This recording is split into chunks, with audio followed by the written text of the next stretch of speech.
Well, as you have seen, this has been a complete colossal IT outage going on. We've seen Sky News go off air, other broadcasters across the world struggle, banking systems, GP systems, airlines, you name it. It just kind of shows how dependent we are on IT these days, and experts are still trying to ascertain exactly what is the cause of this. Now, Microsoft has come out saying it is investigating.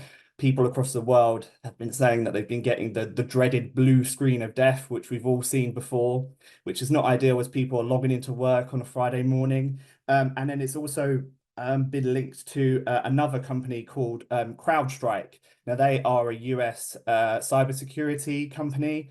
They put out an alert saying they were having issues as well. It's not yet being confirmed whether the two are linked, but if they are, it could be a recipe for disaster, essentially, which has led to what we're seeing today.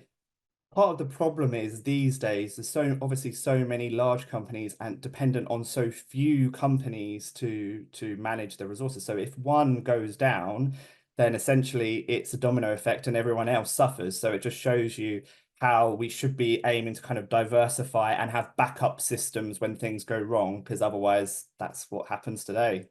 Microsoft is still investigating what is behind the issue.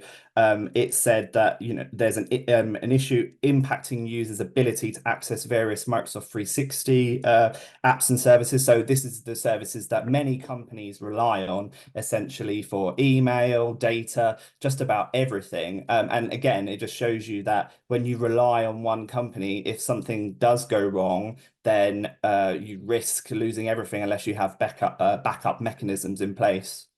This is probably one of the biggest outages that I have witnessed in my career as a technology journalist, because it's been so far-reaching, affecting multiple countries, multiple sectors. We're talking aviation, healthcare, rail travel, media. It's kind of endless. So this is a really huge outage, and it's been going on now for several hours. So it's not showing any signs of being repaired anytime soon, and everyone is just waiting around, trying to get back to work essentially.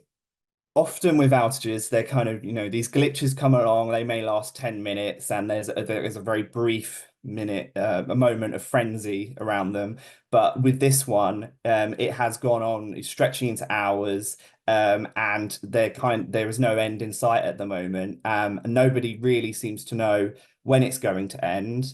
And so there's just a trail of destruction in its path with queues probably starting to mount in airports and everything, and GP issues, to name a few.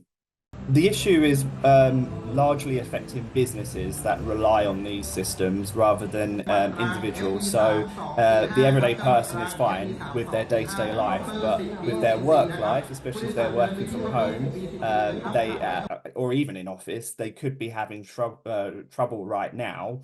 So essentially, companies need to make sure that they've got more backup options to avoid this kind of thing from happening in future.